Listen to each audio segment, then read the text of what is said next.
Γεια σας παιδιά, καλώς ορίσατε σε ένα νέο βίντεο του Στάθης Cubing. Σήμερα θα σας μάθω να λύνετε το κύβο του Rubik.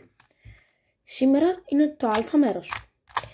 Όταν δείτε αυτό το βίντεο, σας πρότεινα να πάτε, αφού το μάθετε, να δείτε το επόμενο βίντεο με το β μέρος. Πάμε να μπερδέψουμε τον κύβο και ξεκινάμε. Επιστρέφουμε στο βίντεο και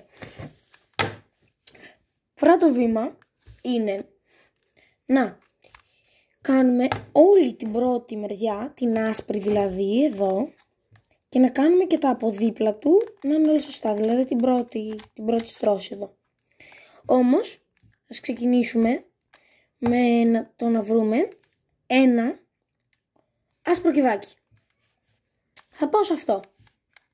Κοιτάμε στο άσπρο κυβάκι τα άλλα δύο χρώματά του. Εδώ είναι μπλε και κόκκινο. Πάμε να βρούμε ένα άσπρο κυβάκι άλλο που να έχει, ας πούμε, ξεκινήσουμε με το μπλε π.χ. Ωραία. Μπλε έχει αυτό εδώ. Κοιτάμε από ποια μεριά είναι το μπλε που διαλέξαμε. Είναι από αυτή τη μεριά. Άρα θα μπει εδώ. Αν είχαμε διαλέξει το κόκκινο και βρίσκαμε το κόκκινο, θα μπαίνει εδώ. Ωραία.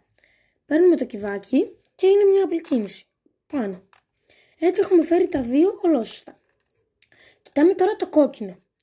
Πάμε να βρούμε ένα που έχει κόκκινο. Είναι αυτό εδώ. Το πάμε πάνω.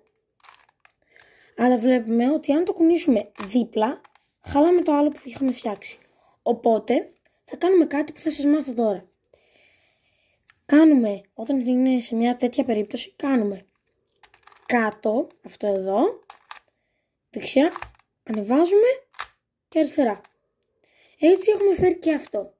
Τώρα δεν χρειάζεται να κοιτάξουμε τα άλλα χρώματα, γιατί ξέρουμε ότι είναι το μόνο που μένει και απλώς πρέπει να τοποθετήσουμε την άσπρη μεριά του εδώ. Έχει μπει λάθος, οπότε πάμε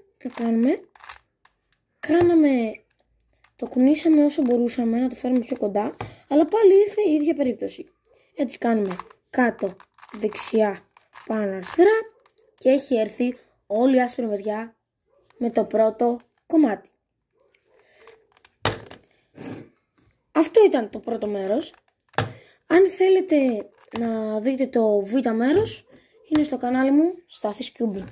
Για την ώρα, bye bye!